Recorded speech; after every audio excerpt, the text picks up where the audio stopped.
start. Don't know how to draw the product. These two.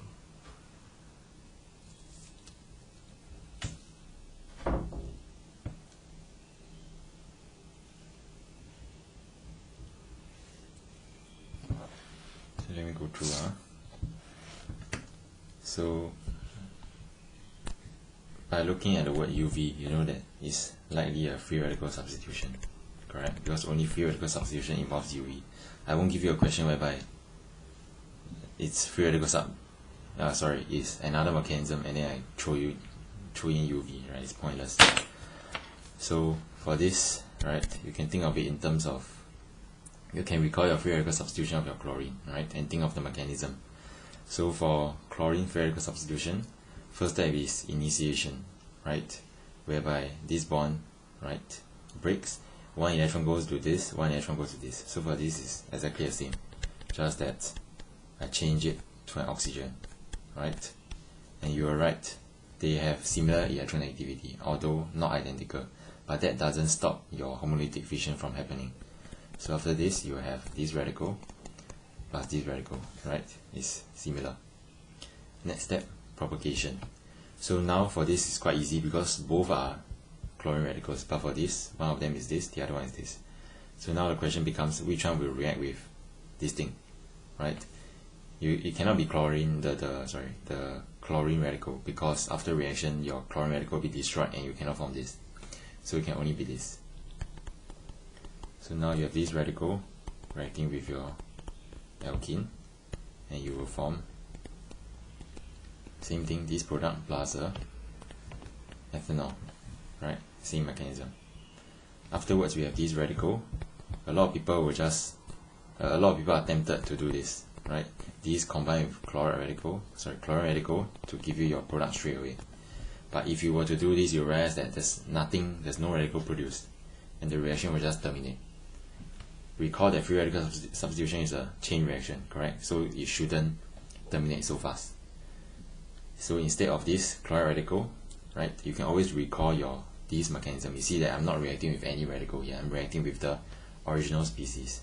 So which means I should react with the original species as well, right? So after the reaction, I will have this product plus this radical, right?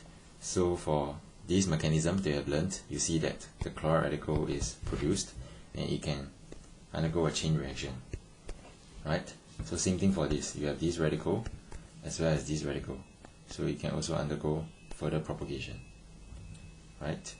So after the propagation, you'll be a termination step. Termination step, most of people shouldn't have any problem. It's just combining two radicals, right? So you just combine any two radicals, will do.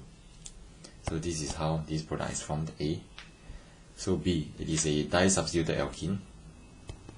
So there can only be two possible structures, two possible backbones. One is this, right? So if let's say you want to place your bet, you will place your bet on this, of course, because it shouldn't involve any rearrangement of your carbon skeleton, right? And if you were to place your chlorine here, you become tri-substituted.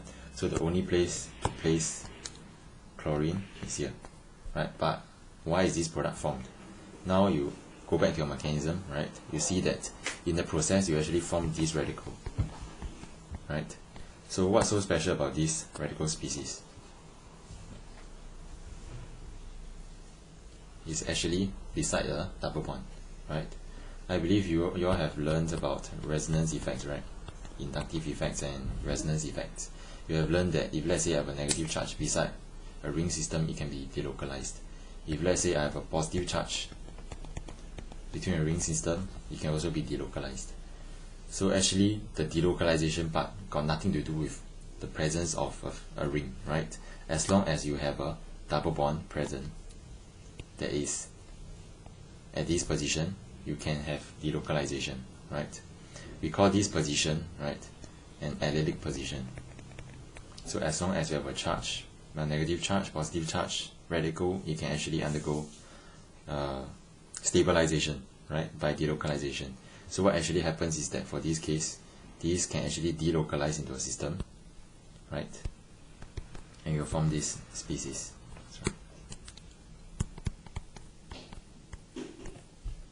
Right, these two are resonance forms.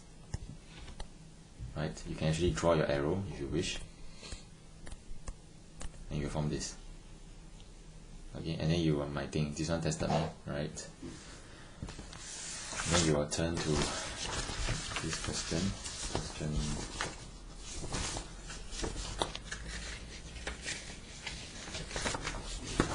Question 20, right? You might start to think, I know people, when they see this, right, they'll think that, this one got learned before me, right? So now you can see this question is about pseudo-halogen, right? You see that it says pseudo-halogen is a class of compound that shows a chemical reactivity similar to halogens. An example is as follows, right? The first part is about chem bonding, right? The next part, thiocyanogen can react with hydrocarbons such as metabenzene via free radical substitution.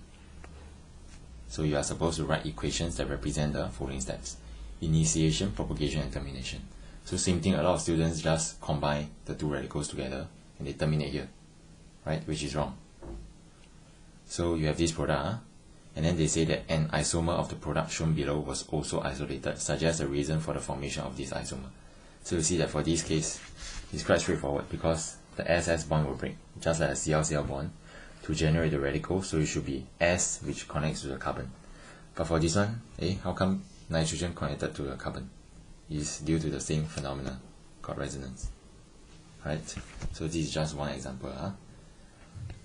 So after you form this, then the next step is similar to this. You react with this species, right? And you form this, and so on, right?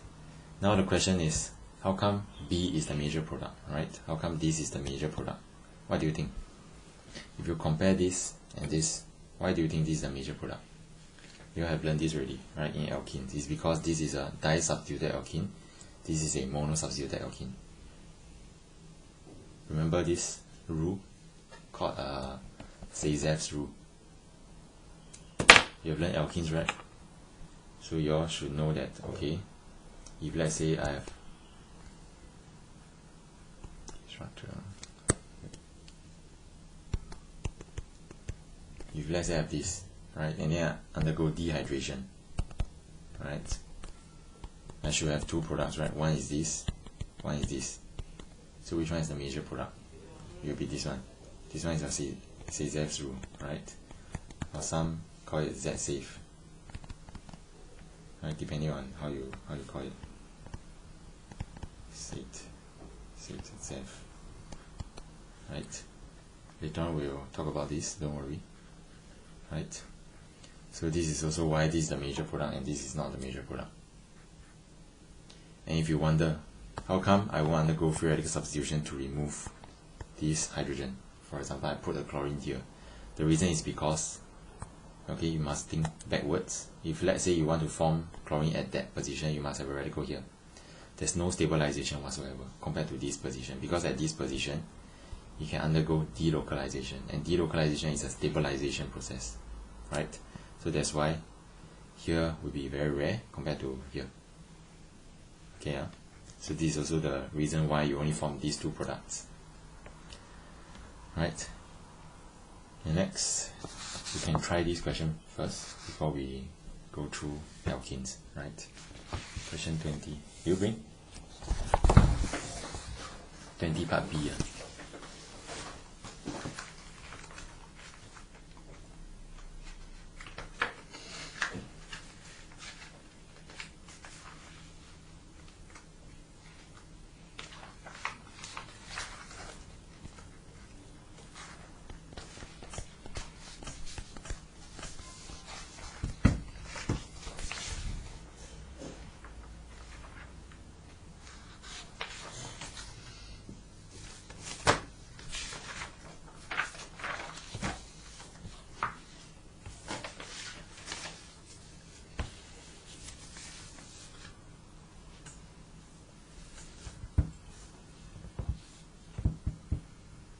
Just write on top, right?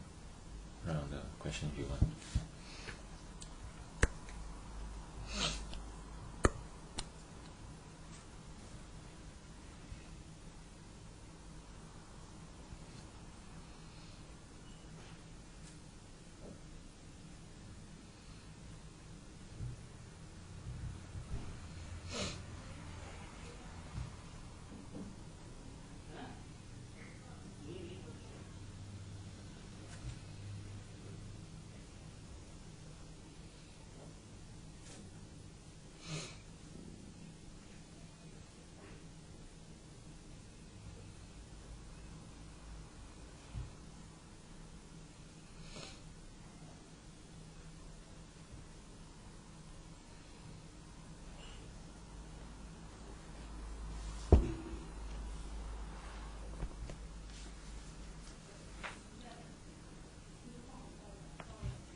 Usually for termination, if let's say they never specify how many equations you write, you just write all. If let's say for this case they only want one equation, then you just write one. Right? Because the most important step is your propagation. Because your propagation tells you how you generate a product.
Okay.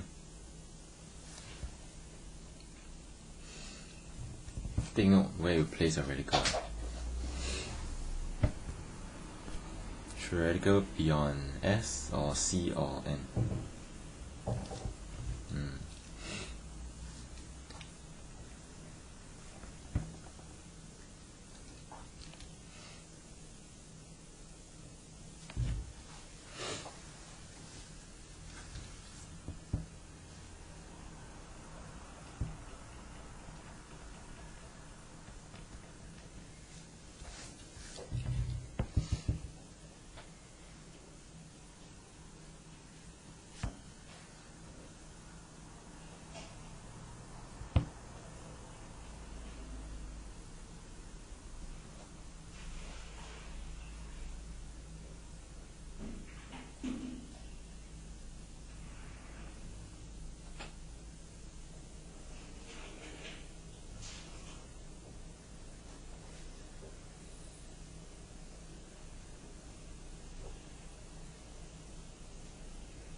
do the first part.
Go through first, don't stress. It's only January, right? So first part, student problem. The problem lies in how do you draw the resonance structure, right? So you see that this part is 5 marks. So the first part here is 3 marks, right? The bottom here is about 2 marks. So actually for the second part, you just have to, if let's say you are able to draw the resonance structure, right, it'll be sufficient already, because it explains everything. But if not, you have to use words to explain, which is harder, right? So if you were to draw the radical, you realize that the lone electron is on sulfur, correct? So in order to draw the resonance structure, there are some rules which I've already placed inside my intro to organic notes, right? So you can refer to them. Anyways, you just recall that, let's say I have a negative charge besides a double bond, right, which is at allelic position, it can delocalize. If there's a positive charge, it can also delocalize. If let's say I have a radical, it can also delocalize. So the thing, this is the same, right? I'm just changing a double bond to a triple bond, which means that if let's say I have this system, it can also delocalize. If I have this system, it can also delocalize. If let's say I have this system, it can also delocalize. It's the same, right? So this resembles this. So how do you draw such a delocalization? For this case, you draw it this way. 3 arrows. For this, you use 2 arrows. Full arrow. For this, it's like that. These 3, I'll suggest you to go and understand, right? So for this case, it's the same, right? Even though I have a triple bond, it still works the same way. Compare this to this, you still need 2 arrows. Yeah. For this, same thing, 1 arrow. For this, same thing, 3 half arrows. Okay? So for this case, the first one, you end up with the same structure. Just that negative charge is on here, double bond is here. For this, you end up with double bond here, radical here. For this, you end up with double bond here, positive charge here. But for this case, right, you end up with this.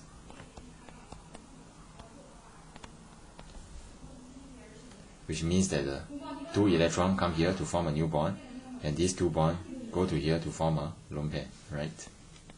Which is here. So for this case, same thing. You have this structure with a radical here. For this structure, you have this. Right, it's just about the movement of electrons. This dot means it's carbon. That's how they usually represent consecutive double bonds, right? So for this, the same. You can represent it using 3 curved arrows. 1 here, 1 here. The other one go to here. It simply means that, right, this electron, one of it will go to N, one of it will go to this bond. And while for this electron, it will go to this bond. So since you have 2 electrons going to this bond, you will form a new bond here. And since this bond is broken, you only have 2 bonds left. Whatever electron that's originally with nitrogen, you don't touch, right? Because you're not moving them. You're only moving 1 electron to here. For this case, since this electron has already moved, since this electron in sulfur has already moved here to form a new bond, this electron we don't draw it. It's only left with these electrons. So you have this resonance structure, these two, right? So now you see that for this resonance structure, the lone electron is actually on nitrogen. So these can actually combine with your that product, right, to give you your this isomer. This is how it is formed, right? And just a quick note, the main problem for part A lies with 2A part 2. Draw a diagram to show the structure of thiacyanogen. So for thiacyanogen, you know that it adopts this structure, correct? This is not the correct one. So now you go ahead by adding in lone pairs. So there's a lone pair here, and there's a lone pair here. The terminal lone pairs doesn't affect the shape, right? So now it's about how you place these two. So now if you were to think of it, this actually adopts the same structure as your hydrogen peroxide, right? Because this part is linear. This is Sp, this is Sp, right? This is linear. And same thing for hydrogen peroxide, you have lone pairs here. So what structure does hydrogen peroxide adopt? This structure, correct? Okay.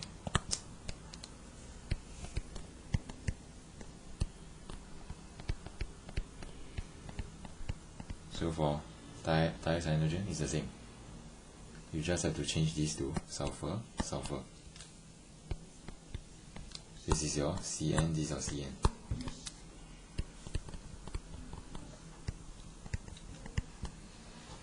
And why does it adopt this structure and not this structure?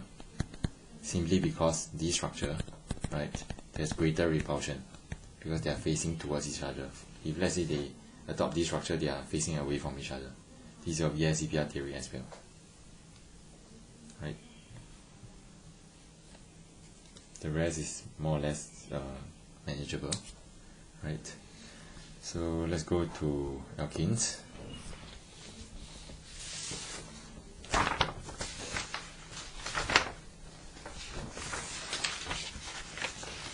Stop at the mechanism, right?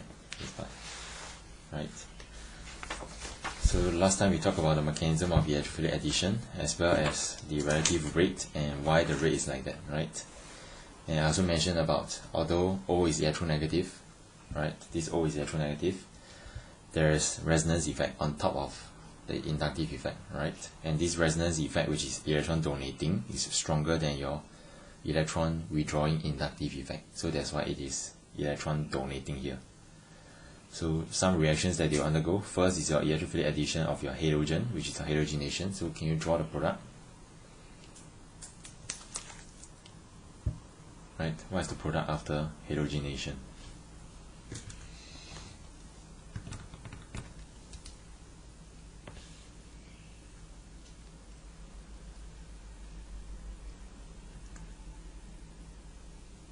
This reaction you have learned in O levels.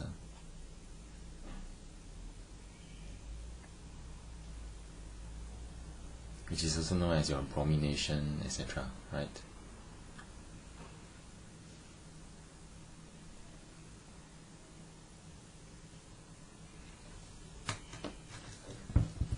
So you should have the 2Br being added across the double bond, right?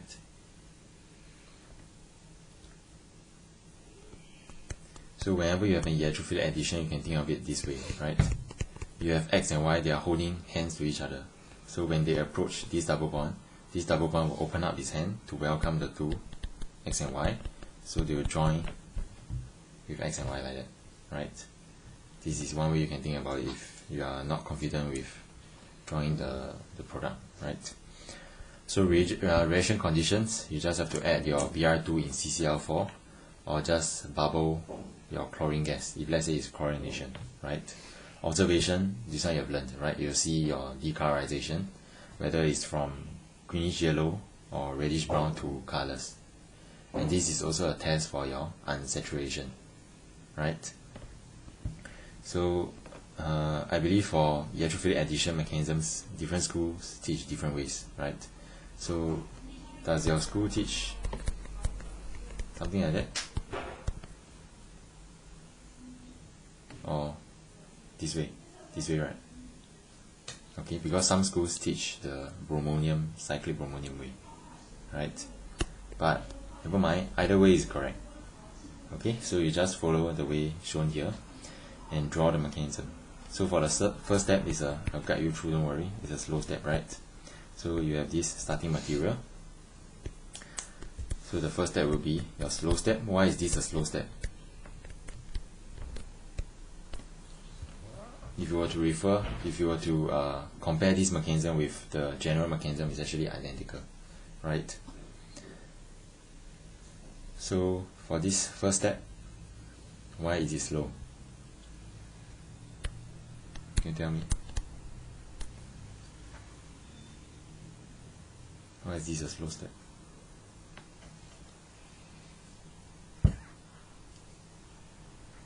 And what does the electron movement say? So this bromine is neutral. This alkene is also neutral at the start. So when they approach each other, there will be electron-electron interaction. In other words, repulsion, right? And that actually slows down your reaction. So this is actually your rate determining step, right? So how do you explain the arrows, right? So now if let's say you have an alkene approaching a bromine, right? So you know alkene is electron rich, the double bond. So as they approach the bromine, the electrons get repelled towards this bromine, right? So once this repulsion starts, there will be more electrons here, so you have a partial negative charge, and there will be less electron here, so that you have a partial positive charge, right?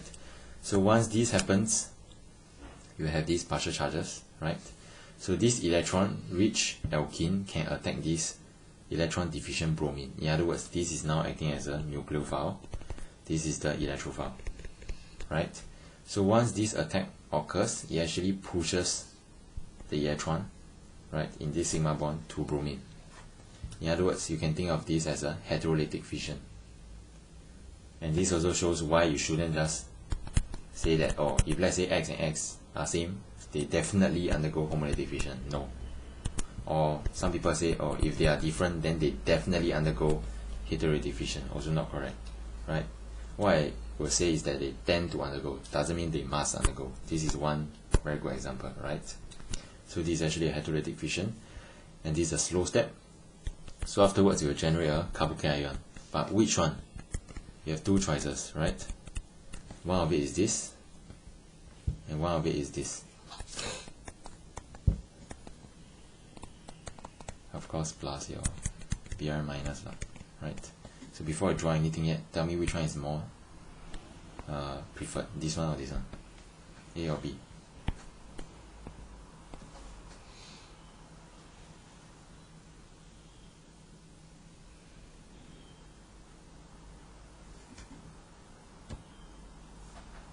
Which one? B. B? Why B?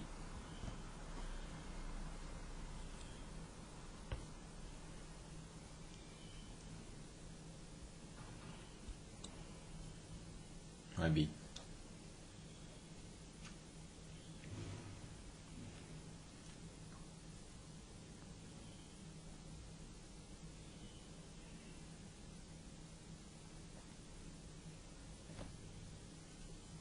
You can add in two ways, right? One is this carbon will add the Br, and another one is this carbon add the Br, right? So what rule do you use to determine which one is the major product, or which one is more stable? Markovnikov's. Yes, it's your Markovnikov's rule, right? What does Markovnikov's rule say? The tertiary carbocation ion is more stable. Yes, okay, later on we'll see Markovnikov's rule in detail.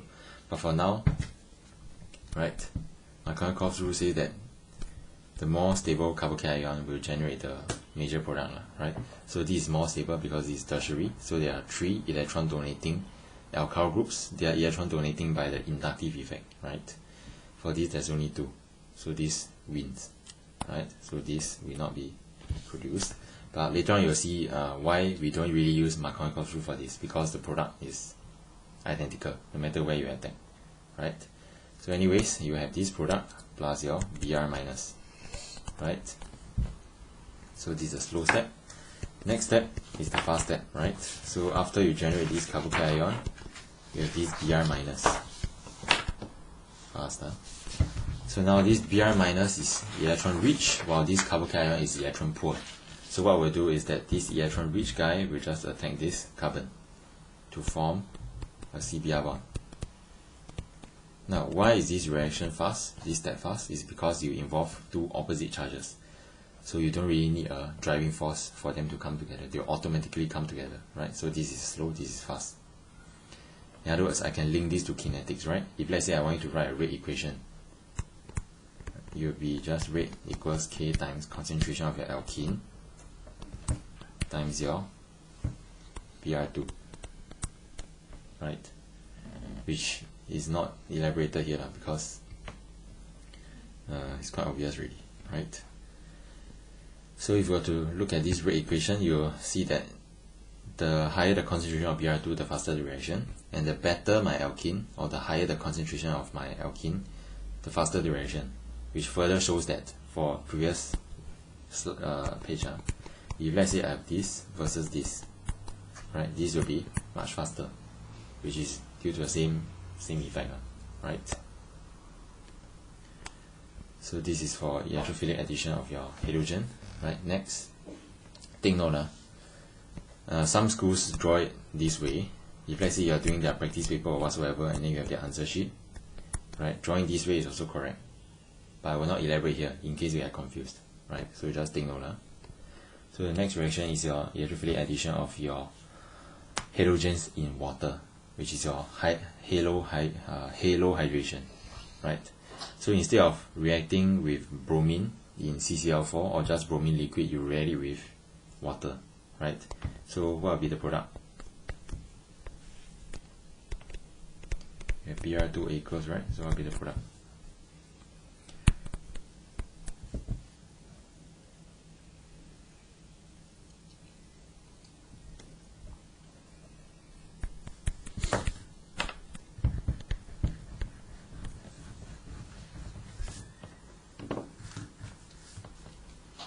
This will be a product.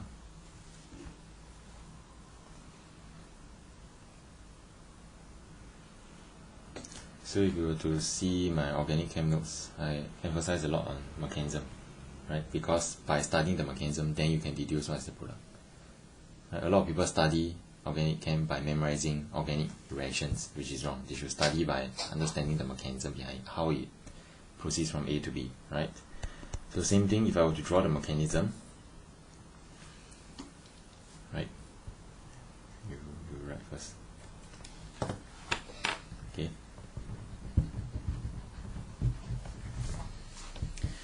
So if you were to study a mechanism, you have this starting material, same thing. You have bromine and bromine, right? So you undergo the same addition to form this stable carbocation species. Slow, same thing. This is our first step. Second step, instead of bromine attacking this positive charge, right? Recall that you are performing this reaction in water. So in your reaction, you have very little amounts of Br minus, but you have a lot of water, right? Can you tell me what's the concentration of water? What's the concentration of water?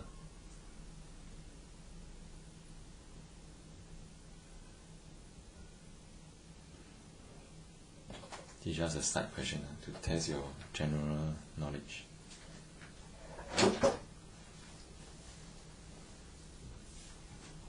What's the concentration of water?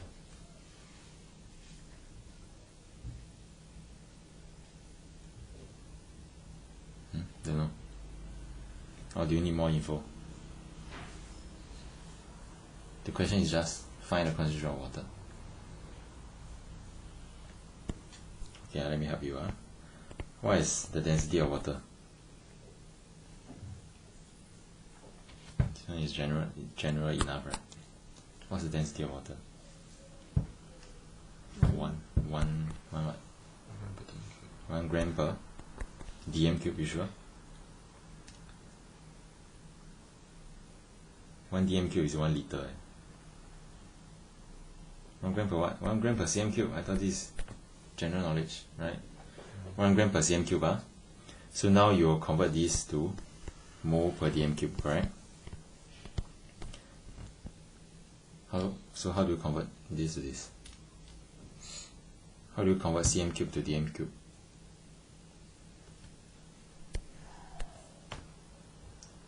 How do you convert cm cube to dm cube? You divide by what? Sorry, you times what? 1000, right? So times 1000. So how do you convert gram to mole? Just divide by the MR lah. 1/18, correct? And eventually you get this. If you go and work it out. So please go and work it out. This is very, very important, right? And a lot of students stumble at this simple question. So this is actually the concentration of water, 55.6 mole per dm cube. Have you ever, I bet up till this moment you have never dealt with any reagent this concentrated, correct? So this also highlights how concentrated water is compared to your other reagents. Maybe your acid whatsoever, you only dealt with maximum maybe 1 mole per dm cube. This is 55.6. And of course you cannot dilute water, right? You dilute water with water. And you cannot make water more concentrated, correct? So it's a fixed value of 55.6.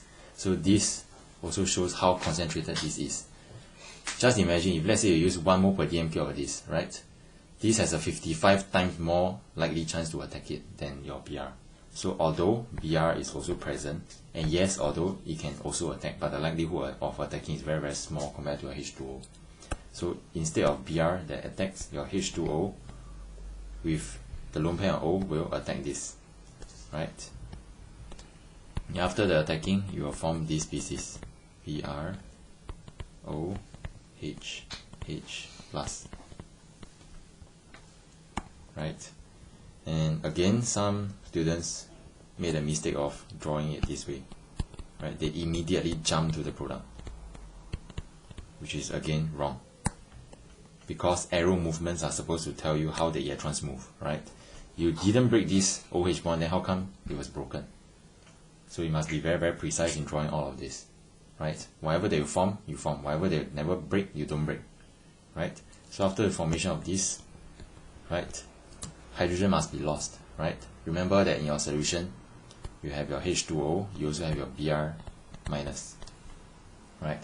H2O can act as an acid or as a base. We have learned that already. It's amphoterate, right? While Br minus can act as a base as well. So either one can deprotonate this, right? Take note, it's just like HX plus a Y minus. I will form HY plus X, X minus. Right, this is like your acid base. So for this, either one can do the job. So instead of drawing either one, sometimes organic chemists don't really care which one deprotonate it. So what they usually do is just they draw it this way to show you that it is deprotonated by whatever species. They don't care, right? Because that's not the concern of organic chemists. We are only interested in the product, right? In fact, organic chemists are the worst at balancing equations because they don't usually care about balancing. They only care reagent product, that's all, right? So this is how you draw the complete mechanism of this halo hydration, right? And now the problem, and if you were to look at the mechanism, we can see another learning point here, right? So you see that this is an alkene, and you attack here, correct, to form this product. To form this intermediate. So does it mean that if let's say you have an alkene, you can also add to H2O? What do you think? Will you add to H2O to form, let's say, this intermediate first, OH and a plus? Will you form this? And then later on, then your Br attack lah. Why cannot? What's wrong with this? recall H2O is a nucleophile. This alkene is also a nucleophile. Both are electron rich. So can you react a nucleophile with a nucleophile? You can't. So that's why it can only attack the bromine, which is an electrophile. Right? So this is wrong. Right? So just take note. This is your halohydration. And for this, you have to take into consideration your Markovnikov's rule already, because the product will be different, right? So just take note, this product will be formed as the major product. This product is the minor product due to your Markovnikov's rule, right? Because for this case, you will have a carboxyl ion here, which is less stable than the carboxyl ion being here. So this is the minor product, right? So next, part C, electrophilic addition of your halogen in nucleophilic solvents. So apart from performing this reaction in water, right, you can also perform it in other nucleophilic solvents. So you know that your alcohol can be a solvent, right? So for example, your ethanol, C2H5OH. So for example, like your ethanol is also a nucleophilic solvent, and it's the same idea. Why? Because you can just pretend this part as a H. So it's the same as performing this in HOH, which is the water, right? So for example, like this HOH case, can you draw me the product? In other words, bromine and ethanol. So what will the product be?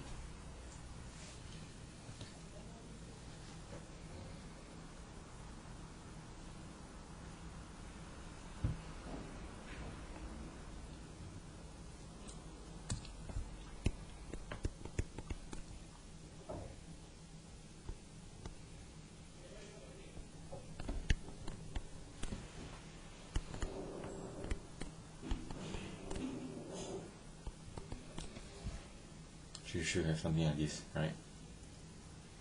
So the Br will add here due to Markovnikov's rule before this attack here. And it should always be the Br that you consider first, because it is the only one that is electrophilic, right? So you can have other solvents as well.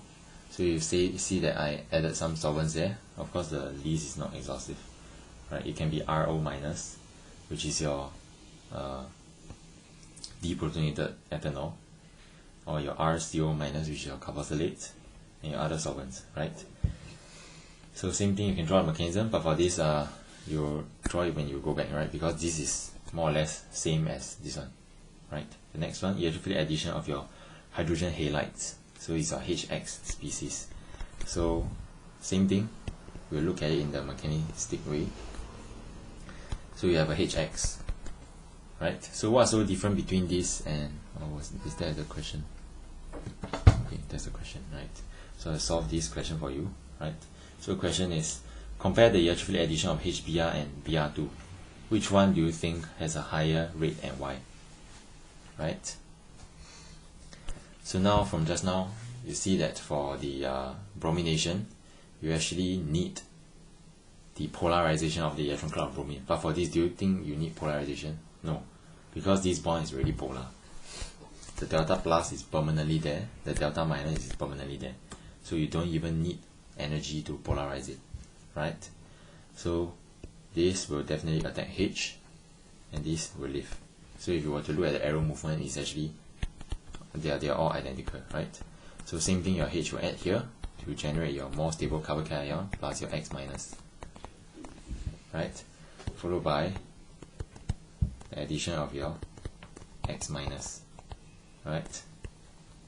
So again, the first step is the slow step, the second step is the fast step.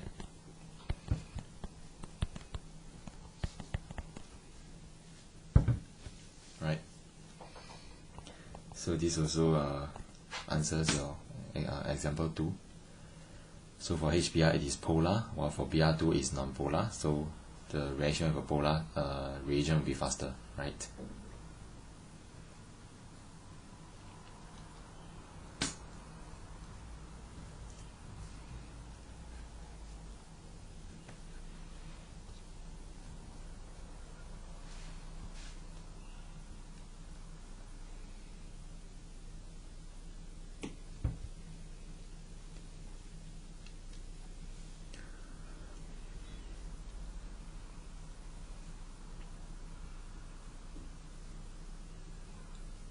let's take note, when you draw your arrow, be precise.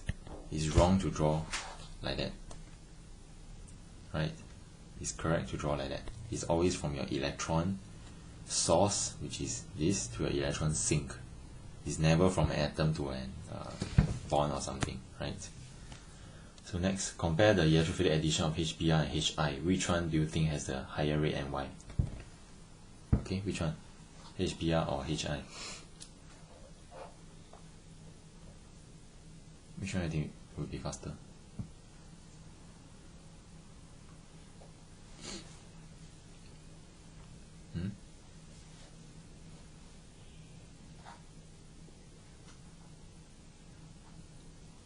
The one is more electronegative. Which is HBr, is it? Br is more electronegative than I, right?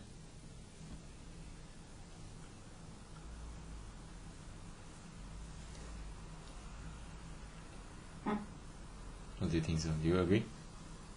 More polar one. Right? So that's what a lot of people think as well. So if let's say I have a HX bond, right? And X is from the same period, if let's say I have HX and HY, so if X and Y are from the same period, right, we will consider electronegativity, which is what you mentioned. But if X and Y come from the same group, we no longer consider electronegativity, but we consider size. So for this case, bromine and iodine, they are from the same group, so we will compare size. So what do I mean by size? HBr and HI, Br and I, which one is larger? Of course it's iodine, right? So if I is larger, the HI bond will be weaker, or you can say longer than your HBr bond, right? So now if the bond is weaker, look at mechanism, the first step. What's the first step? The breaking of your HX bond. So which one will be easier to break? It will be your HI. So your HI addition will be faster, right?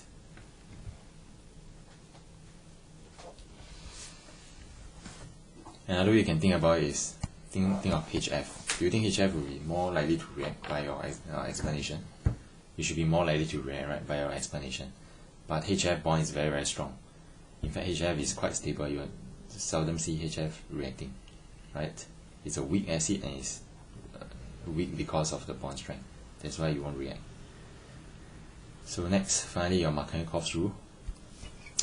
So Markovnikov's rule simply says, a lot of people say it's just the rich gets richer. Is that how you learn?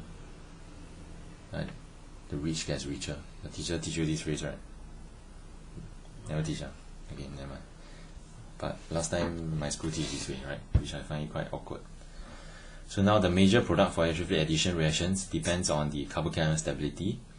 It is found that groups that are attached to carbocation can stabilize it and affect the following, and is affected by the following factors. First is your inductive effect, which is your number of alkyl groups. So you see that a tertiary is more stable than a secondary than a methyl, right?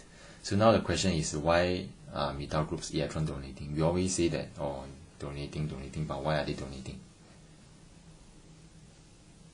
And then people will say, oh, because of inductive effect. So what exactly is inductive effect? Right?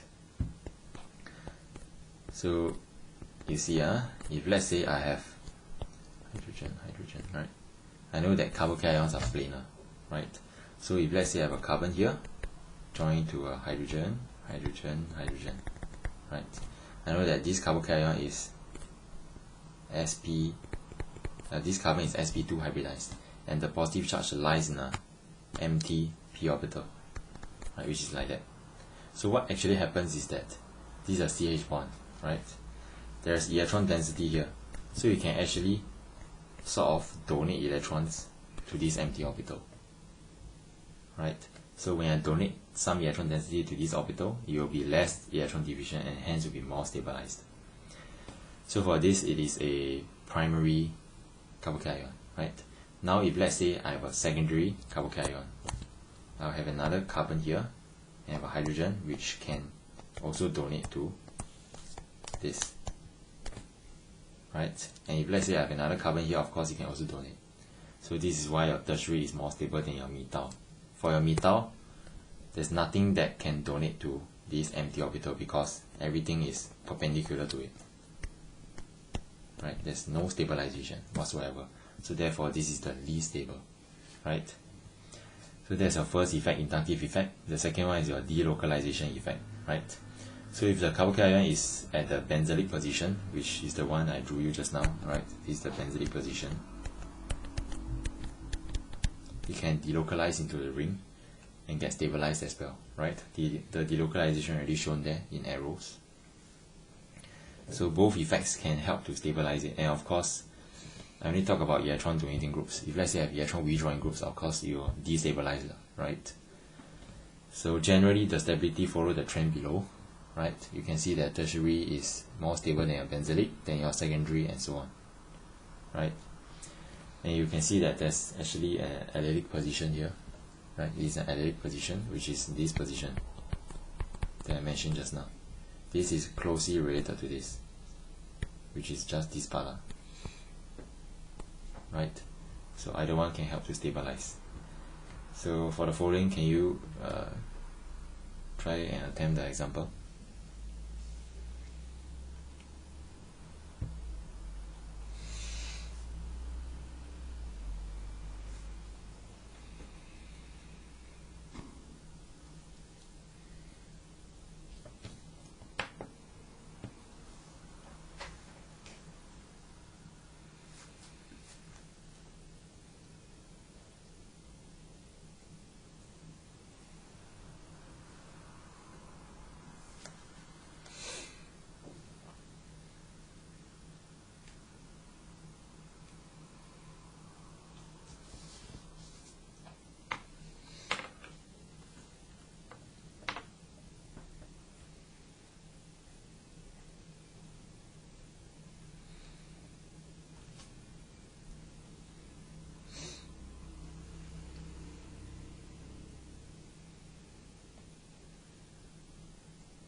Okay, good, right?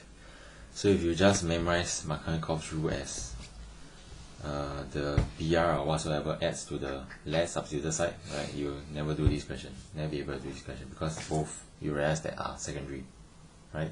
So now you really have to understand the concept behind Markovnikov's rule. A lot of schools teach this way, right? Markovnikov's rule, instead of explaining the stability whatsoever, they say that okay, the ridge gets richer.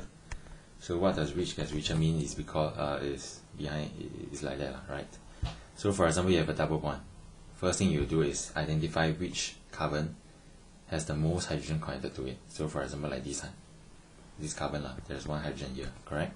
For these, there's no hydrogen. So the ridge gets richer, which means this will get the hydrogen, right? Which means it will be like that, hydrogen, hydrogen. The other one will be Br.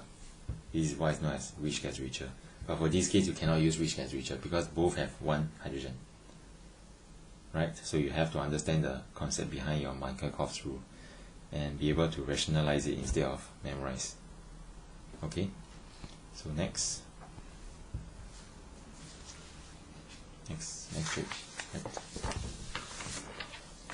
So next page, electrophilic addition of your steam, which is your hydration. So same thing, you have understood your Markovnikov's rule. If let's say you have this, right, after hydration, you end up with, hydration is just addition of water, right? So it also follows your Markovnikov's rule. And you end up with this alcohol product, right? the mechanism, first step already shown there for you, right? The first step is acid. You see that for a condition, you actually use your acid, which is your con H2SO4 or your H3PO4. So either way, the first step is a acid-base reaction, whereby your alkene will deprotonate your acid, right, to give you your carbocation plus your water. So what's the second step? If you were to compare this with your bromination in water, the second step is actually the same. This is just water attacking here, followed by a deprotonation. Right? So you can see that all these mechanisms are more or less, they revolve around the same arrow pushing. Right?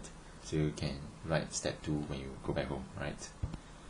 So next, addition of hydrogen, which is your hydrogenation.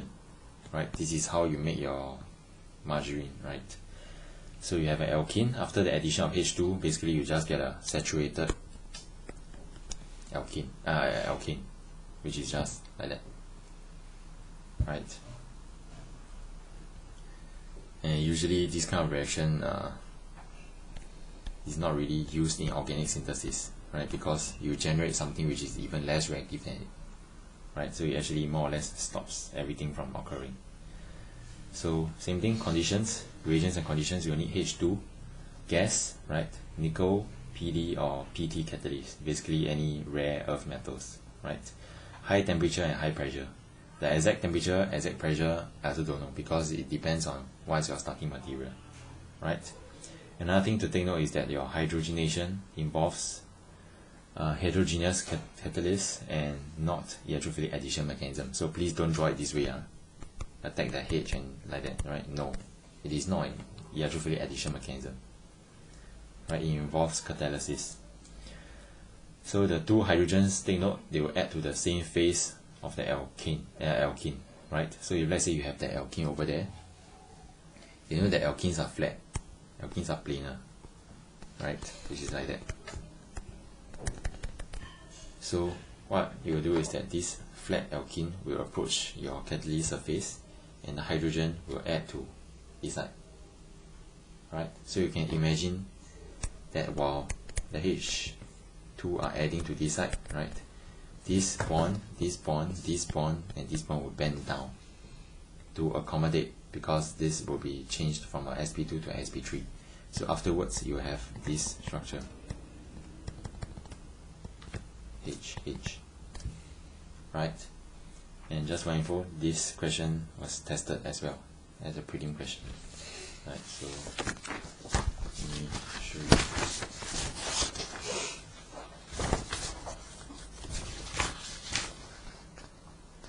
I think I attach it in the transition elements example. Anyways, next time we'll see this example, right?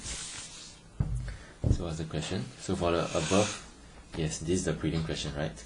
So for the above alkene situated on top of the catalyst, predict the product and explain if the hydrogenation of such alkene can give an enantiomerically pure product, right? Or will you give a racemic mixture? So you are supposed to draw the product. Okay, so now you have this double bond with this methyl group, CH3, and this side you have the propyl group, propyl, right?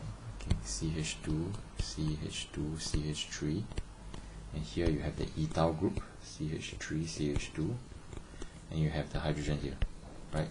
So the two hydrogens can come in and add to this side, right? So you have this structure. This is one that you can consider. Another way is, instead of alkene adding like that, you can flip around and add like that. Nobody say you must add like that, correct? So you must know how to flip. So actually flipping is very easy. You just have to swap these two and these two. That's how you flip. So the flip structure will be like that. CH3, CH2. This is your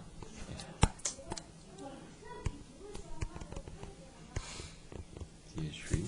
Hydrogen will be here. CH2, CH2, CH3. Right? These are the two products that you obtain. And if you were to look at these two products, right, they are actually enantiomers. They are mirror images of each other. Of course, you must rotate a bit, which shows that the hydrogenation of your alkene will give you a race-meat mixture. There's no preference of one side over the other. Right? This is the gist behind this breeding question. Right? So you can go back and write it down. So next, mild oxidation of your alkene. So mild oxidation of your alkene is the same as addition of 2 OH across the alkene. So you end up with a diol, right? Which is like that. So why is this called an oxidation? Why is it oxidized? The carbon is oxidized, right? So from what oxidation state to what oxidation state? Let's say this carbon, right? It's oxidized from what oxidation state to what oxidation state?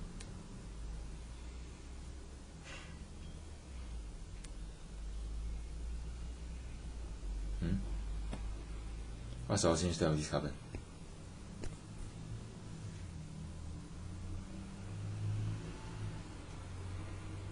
You learned this in your chem bonding, right? How to determine the oxidation state. So how do you determine the oxidation state?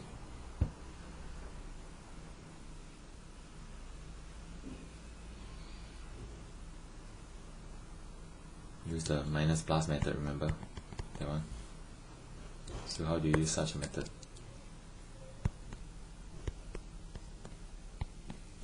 So all of these are carbon, you don't even have to assign. It's automatically 0. Correct? So its oxidation state is 0. So what's the oxidation state of this carbon then, after oxidation?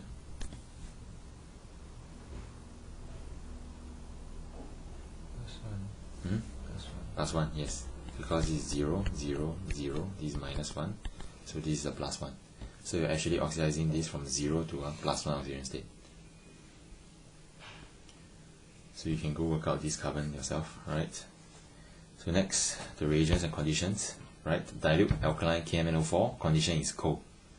Take note, the key criteria is cold, it's not the alkaline. So it can be acidic KMnO4 as well, but the condition must be cold. Sometimes the question can give you dilute acidic KMnO4, condition cold, and then people get confused. They don't know which one. Right? So the key point is cold, because you don't want the reaction to be so fast. If it's so fast, it will be fully oxidized. So this is what the cold is for, right? Observation, you will see a decolorization of your purple color KMnO4 and your brown MnO2 precipitate will be formed. If let's say you use acidified conditions, under acidified conditions it will be just colorless, right? That's for mild oxidation. Next is your oxidative cleavage or your strong oxidation. So different starting material can give you different products. So for the first one, you have a you have a ethylene, right? Which is your ethene. So after strong oxidation, what will you get? Carbon dioxide. Yes, you will get carbon dioxide, okay? Which is just your CO2 plus your H2O. Then you can go balance next time. And what if you have a mono-substituted alkene, like this? You'll end up with a carboxylic acid, right?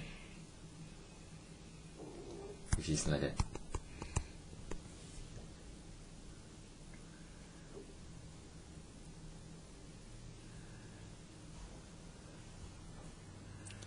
If you have a disubstituted alkene like this, you end up with a ketone, right? What about the last one? Last one is this structure, correct? So this is what you'll get first, and the oxidation won't stop, right? And this will be oxidized to your CO2 plus your H2O, right? Because this is such a strong reducing agent, it will be oxidized by your KMnO4 into CO2 plus water. You can go balance as well, right? Not really interested in the balancing here. If you know the reagent product, balancing shouldn't be a problem unless you are careless, right? So now what's the general trick general tip in doing such questions, if you were to look at the description below. Right? General strategy, right? First is you cleave the double bond and add O to either end. So if let's say I have a structure like this, right? I'll cleave the double bond and then I'll add O to either end. So it will be like that. Right? The next step is I'll add O to the carbonyl bond, right? If let's say there's hydrogen here, I'll add the O here between the carbonyl carbon and the hydrogen, right? If let's say there's nothing there, then I just leave it. So for this case, I'll end up with these two products. And for this is a special case, right, of your consecutive alkenes. Right, so this is a general trick in doing your oxidative cleavage. And same thing, you see that for the first case, right, whereby I have a carbon dioxide.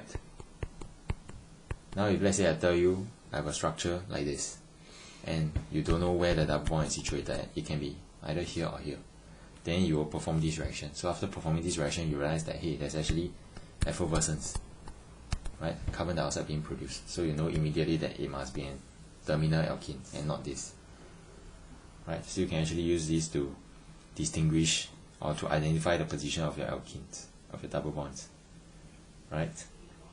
So can you try example 5?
So just apply the same steps, right? So what if it's long? You can also apply the same steps, right?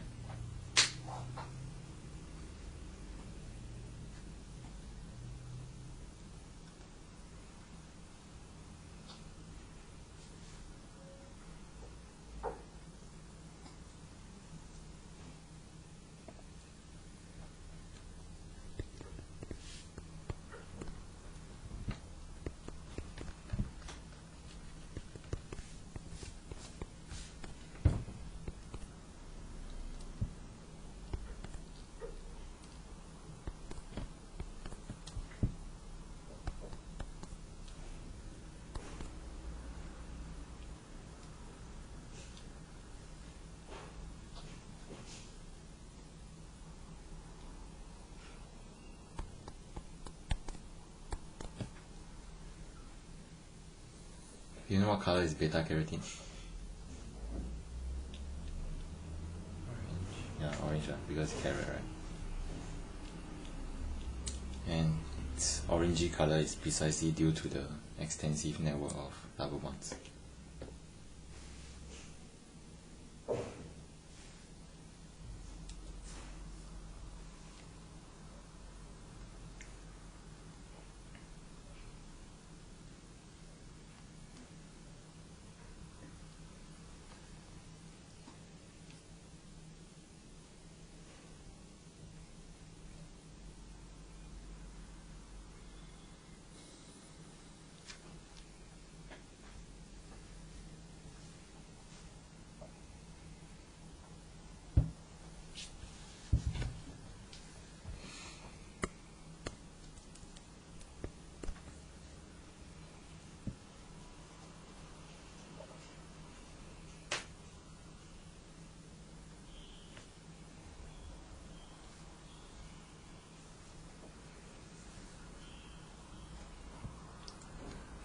Just let me quickly go through, right? So same thing, I'll follow the steps. First step is I cleave all the double bonds. I'll add the O here. Doesn't matter if my structure looks weird, right? Later on, after I finish, then I can unwind it. So I break it at the O here. There's no hydrogen connected here. I don't have to add any O here. I don't have to add any O here, right? So next, same thing. Keep the double bond here. There's actually a hydrogen here, so I'll add the O here. Okay, next is this part. I'll add the O here. There's a hydrogen here, so I'll add the O here. Right, same thing for this part. I'll add the O here. There's nothing here, so I don't add anything. Right, so far I have these two products. I analyzed until here already. So for this case, I'll add the O here. I add the O here. I have an OH, I have an OH. But this is the special structure that we talked about. So you will be further oxidized to your carbon dioxide plus water. Okay, and next, just in case this part I somehow see wrong, it's not same as this, I'll just draw it out first. I don't want to risk, right? So for this part, now I'm doing this part. So for this part, same thing, I have an OH here, and I have this group. And then I realize that, hey, this is actually same as this. And then I can stop already because the other side is symmetrical. So eventually I'll have 1, 2, and of course this lah. Right, these are my products. And then I can spend the rest of my time trying to make it straight or something, but doesn't really matter. Okay? Faster this way, right? I don't have to analyze the structure. Okay?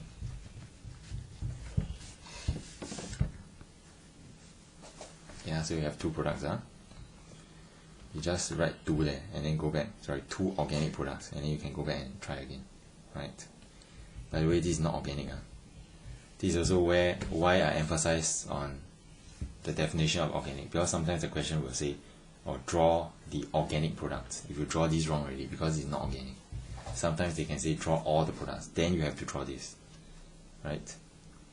So next part, electrophilic addition of interhydrogen compounds. This part is just for information, but you will see some prelim questions which ask about this, right? Interhydrogen compounds are just compounds which consist of 2 hydrogens. For example, bromine connected to Cl, or iodine connected to bromine, etc. Right? And they can also undergo electrophilic addition reactions, and the reaction mechanism is once again similar, right? So take the first. So let's say I use ICl as an example, right? So same thing, I must draw my delta plus and delta minus, right? So where should the delta plus be? Where should the delta minus be?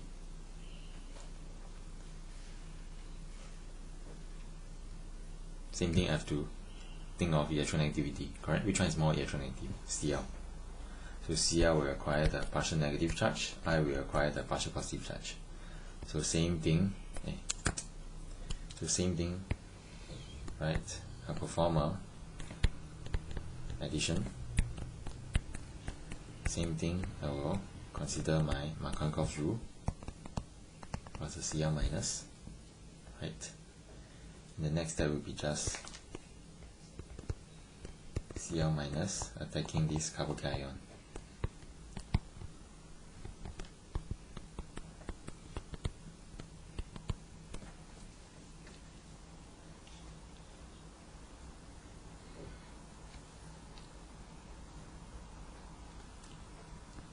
So it's actually similar to your other additions.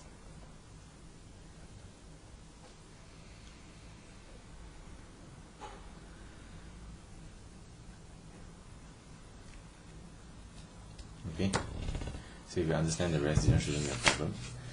And just as a bonus, I throw in some chemistry of alkynes, which is triple bond. Right. So why do I throw in some chemistry of alkynes? Because alkynes are just like double bond, but instead they have triple bond characteristics. And you can see that there are also quite a few questions on alkynes. Right. This is one example on alkynes. Right.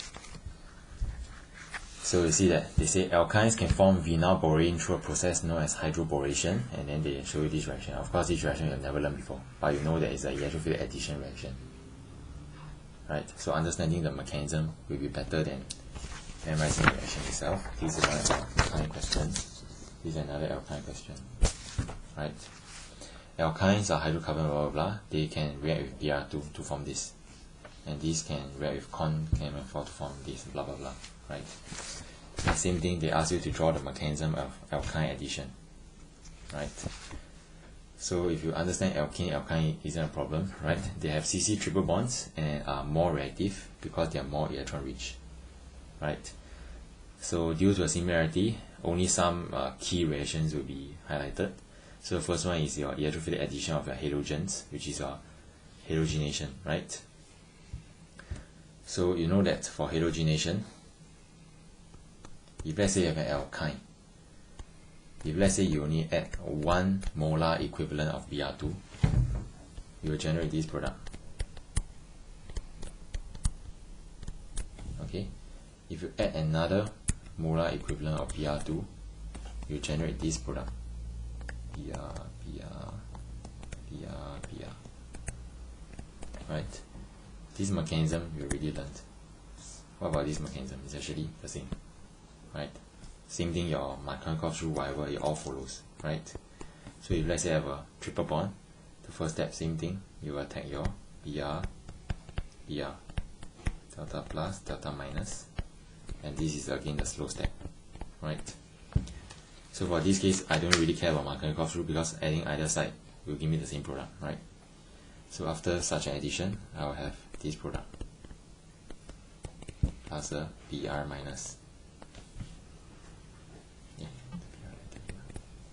Right, this is a slow step, followed by a second fast step. Right, minus this fast to generate my product.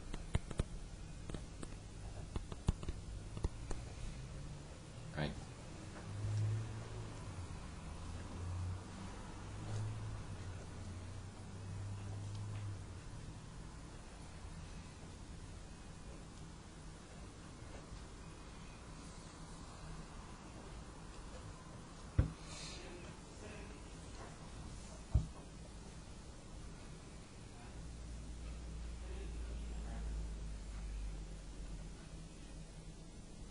So next is your strong oxidation, which is oxidative cleavage. So you know that double bonds can cleave, and you know the steps to cleave double bonds, which is adding O and then adding O if let's say there's a H, right? So with alkyne is the same thing, just that I'm turning it into a triple bond, right? So same thing, first I'll cut this bond, right? So after cutting this bond, I don't add the O directly, right? Because if I add O directly, there's nothing connected here, right? So it makes sense to think that it should be a OH. Right, so if let's say I have a R something double bond, R something triple bond, I'll have a carboxylic acid, and this end will of course be a carbon dioxide because there's nothing there really other than a carbon, right? So it will give you this product, which is your carboxylic acid and your carbon dioxide. Okay, just take note for this side. If let's say they really want to ask, for this oxidative cleavage, they should give you an example of the reaction, one example, right? But anyways, even without this, you should be able to deduce what is the product, right? Based on your understanding of alkene. Yeah. So for now, can you please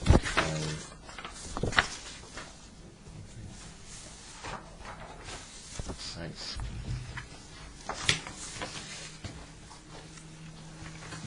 you can try question 1 already, right?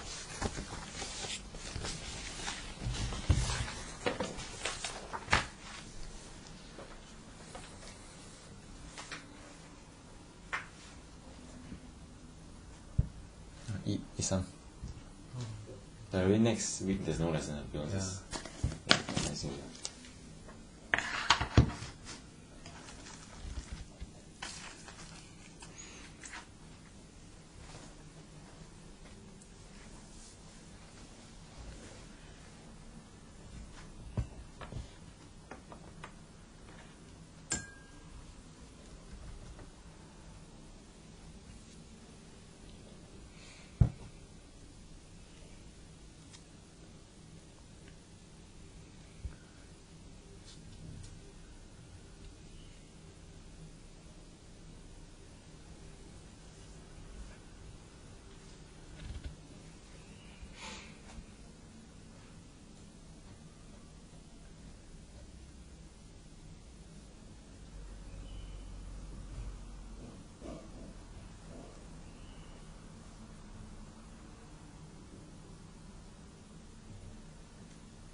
Let me just go through A first.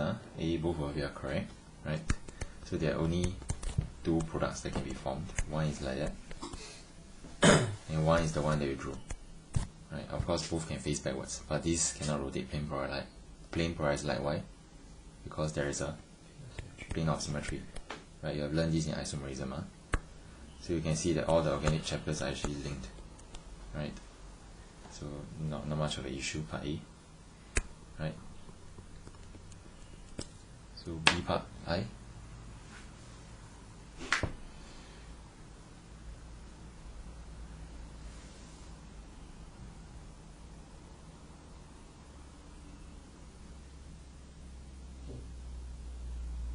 The equivalent amounts of bromine. Which one? This one? In this phrase here. Mm-hmm. It's not excess, so she can only bond to one. You sure?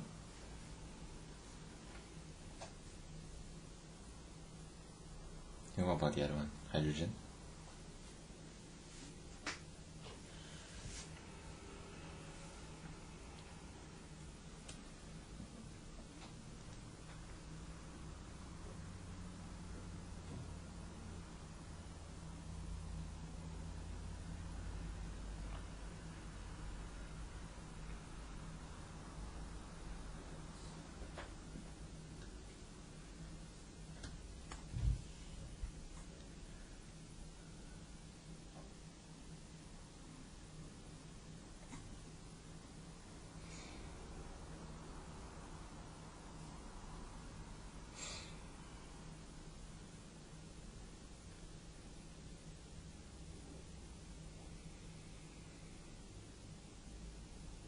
Should be H9, not H11.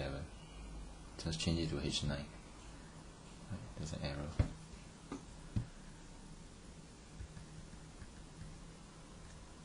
Yeah, H9.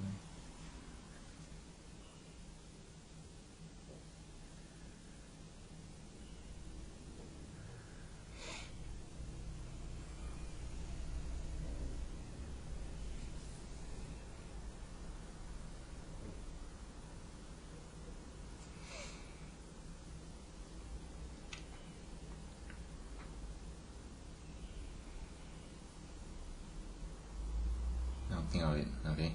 Under what conditions will you react bromine with an bromine with an organic compound, and you only add one bromine?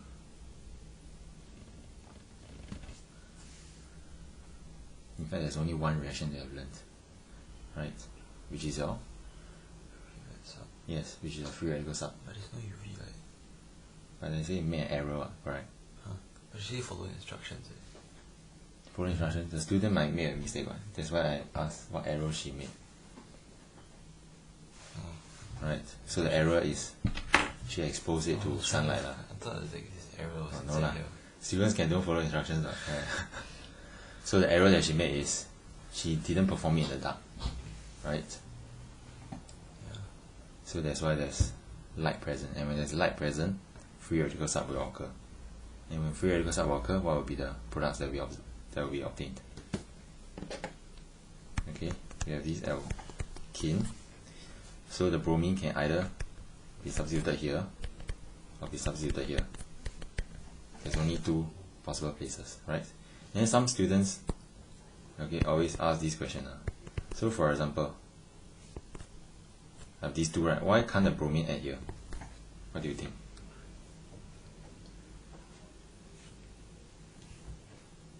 Or sometimes, students learn that if let's say you have a methyl benzene and you want to add a bromine here, you add methyl benzene to bromine under UV and you add here. But why won't you add here?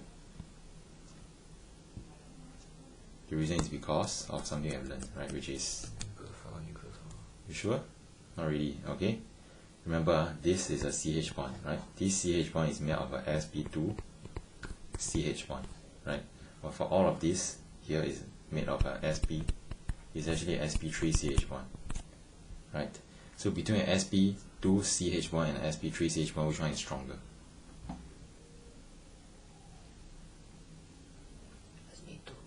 sp2 is stronger because greater S character, correct?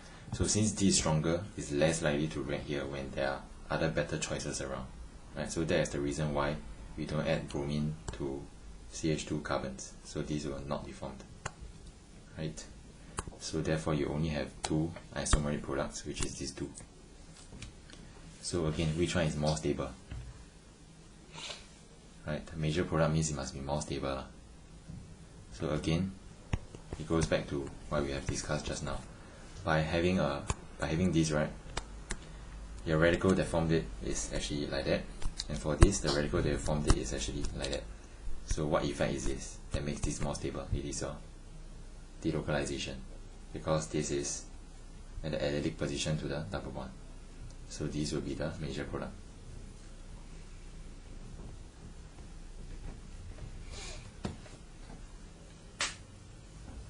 Right, precisely because the radical is stabilized, right? So next page, the question is quite long.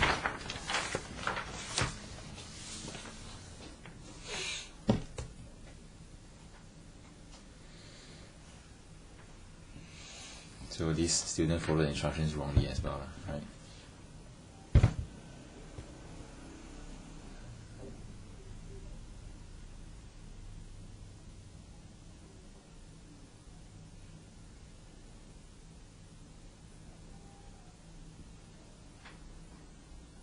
Is again C6H9. No, H8, sorry. H8.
just give you some tip so that you have a easier life, right?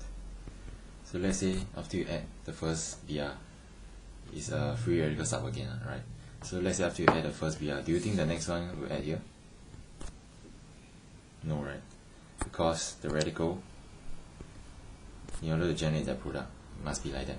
And these will be destabilized because bromine is an electron withdrawing group, right? It's quite electronegative as well, which means you should only have bromine at distinct places and not at the same place, right? So you have 1, 2, 3, 4, these 4 places. So just ask yourself which of these places, just choose 2 out of these 4 and ask yourself which one doesn't rotate plane parasite, right? Because the products aren't supposed to rotate plane parasite, right? So how must they be positioned? 2, 3. 2, 3. Yes. Okay. It's either these 2 or these 2. Because there will be mirror plane, right? And just for your information, if let's say you are complicating your life, if let's say, okay, some students very smart, right? They will think of all the dash and wedge, all that, right? My suggestion is don't even bother, right? Why? Because let's say after you generate this radical, right, it's not going to attack from one side only, it can attack from both sides. So it's going to give you a race-mate mixture here and here, so you don't have to consider this. So you just consider the normal bond is good enough already, right? Yeah.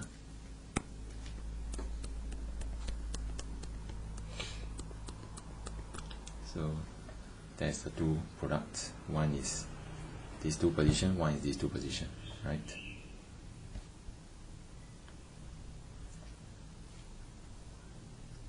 Yeah. Right.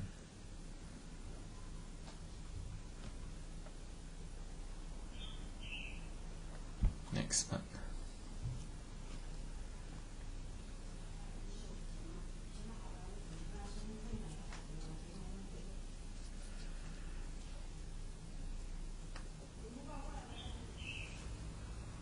Is it hard? Just have to think about, right? The next part.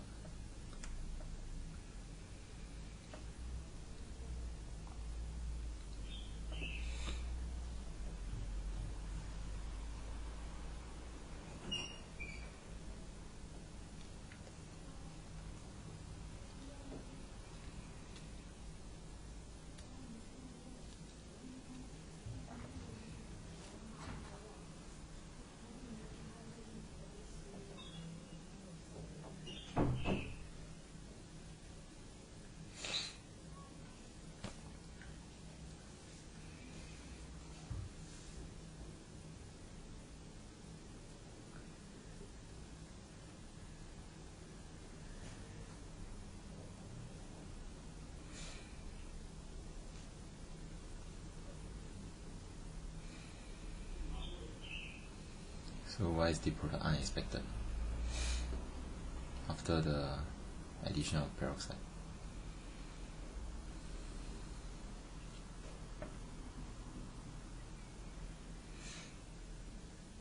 If I add HBr, do you think you'll generate this product? Ignore the peroxide. If I only add HBr,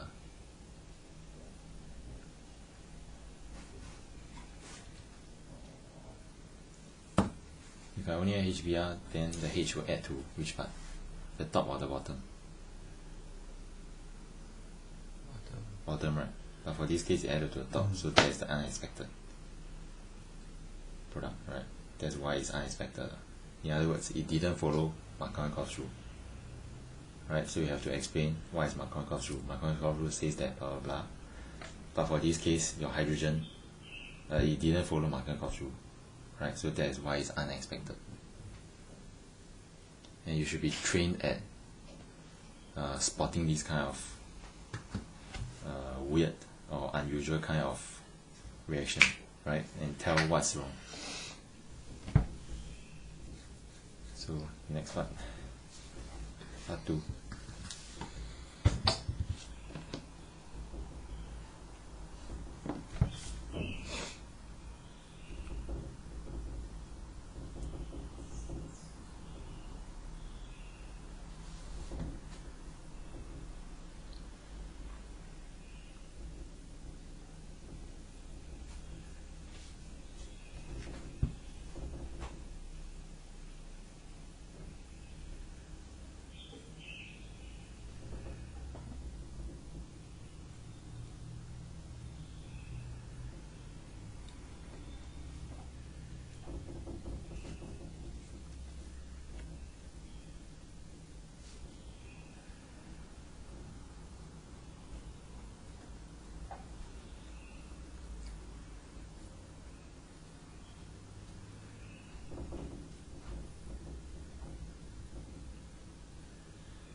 how do you form the alcohol side product?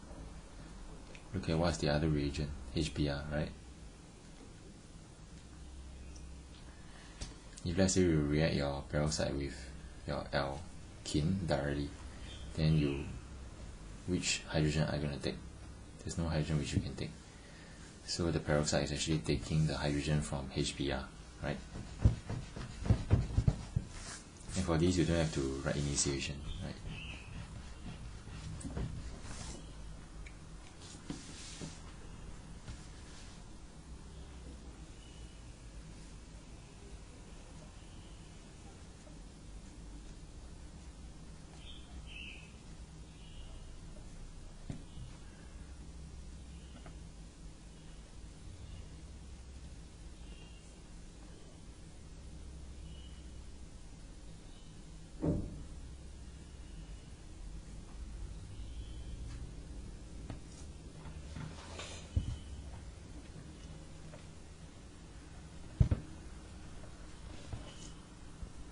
You sure it's negative charge?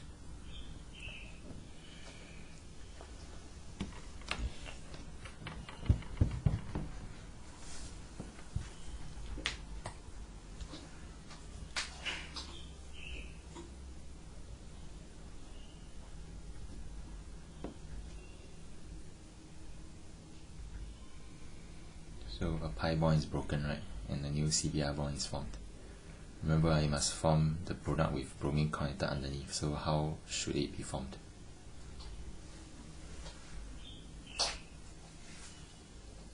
This one you might have some problems, so don't worry.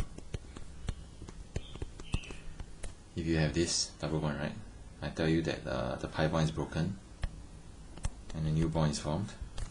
So I go here, which means that in order for bromine to be connected here, the only way to do it is this comes here and this comes here together to form a bond.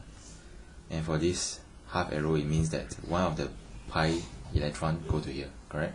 So the other pi electron must go to here, so that it's broken homolytically between these two atoms, right? Which means your product should be this and the Br, right?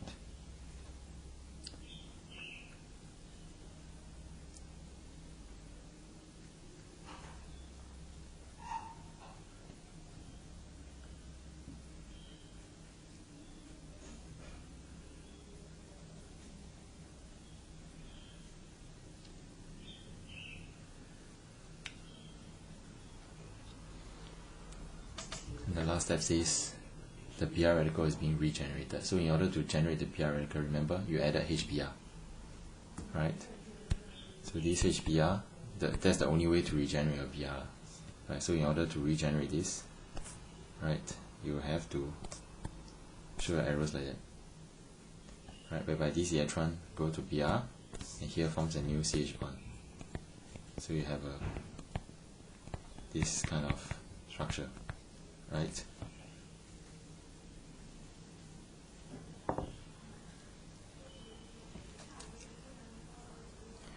Don't worry, for this kind of mechanism, if let's say it's one mechanism we have never seen before, they will always give you step by step like that to help you. But you must know how to draw the arrow movements, right? And finally, the last one, with reference to your mechanism, suggests why the unexpected product is formed. So if we were to look at a mechanism, right, we always look at the intermediate, right? This is the intermediate, correct? Huh? So why do you think it's this product that's formed and not this product? It's again due to the stability of your radical. This is a tri-substituted one, this is a di-substituted. So this is why the unexpected product is formed, right? Everything is with respect to your mechanism. Okay? Now before you do question 2, right, which might be a bit hard first, you can do question 3, right? Question 3,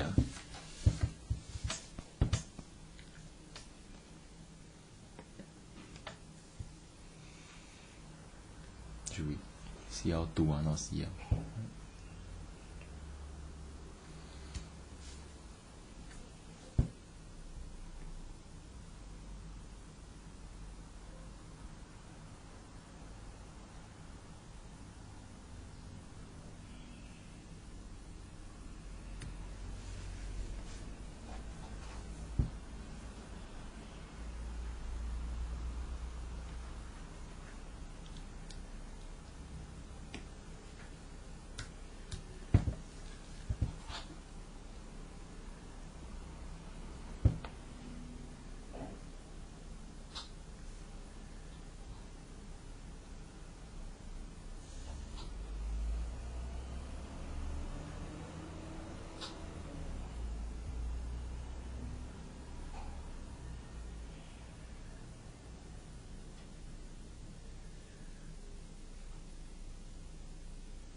I'm going to draw the 八卦. But take note as an alkane, not an alkene. So there shouldn't be any double or triple bonds. So if you draw the 八卦, it's wrong. If you don't know what's the 八卦, this one is the 八卦. Right? Ghostman is not here yet. So.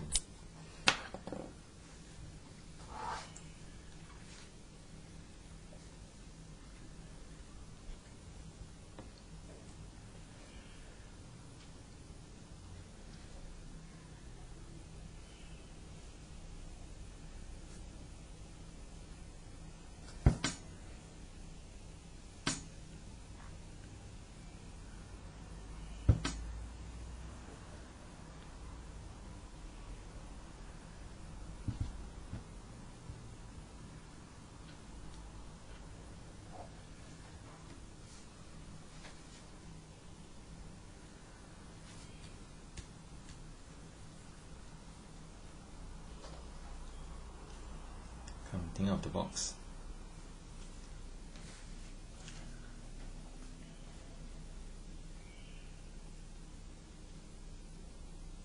This is very similar to the basketon or the question, basketing. Right? So you can think of it in that direction. It's very similar to the structure of your basketing.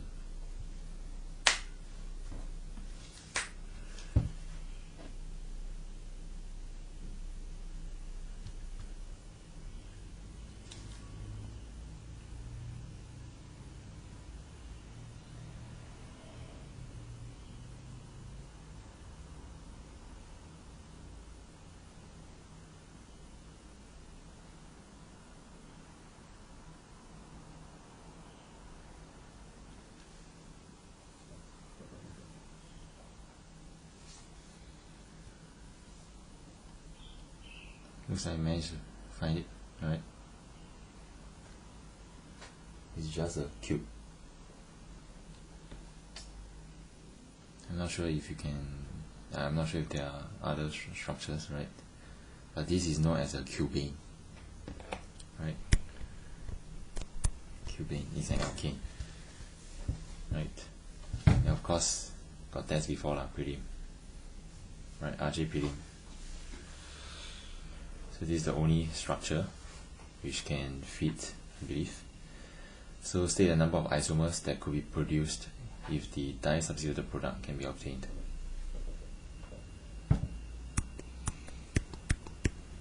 So again, this is related to your isomerism, right? So let's say you begin with here, chlorine, this is one. So here and here, there's another one. Here and here is the same as here. Or do you think they are different?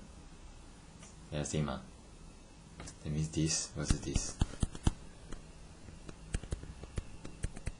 They are the same, I just have to rotate it, it becomes like that. So there's one product, two product, three product, four product. Yeah. Okay. I'm not sure if there's more, but you can go back and count, right? So next, you can try question 8. It's a pretty impression.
confused? Don't worry, this one is okay, because this one is harder. So can you explain why you chose D? I don't know about the bromination part, but I saw the oxidation reaction, then one of the products will be C3H6O. So if you break this bond, you have a 3-carbon oxygen product here. So how is this formed?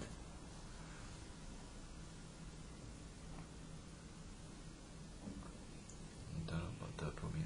Don't know, okay. I'll give you another example, and you can, after you learn this example, you'll know how this is formed, right? So now let's say I have this starting material, and then I add Br2, correct? Compared to, I have this starting material, I add Br2 with the presence of ROH, right? So let's say for this bottom reaction, you know that this is a nucleophilic solvent. So the intermediate that will be generated will be this Markov's rule, right? Afterwards, I add the ROH in, I'll have this product.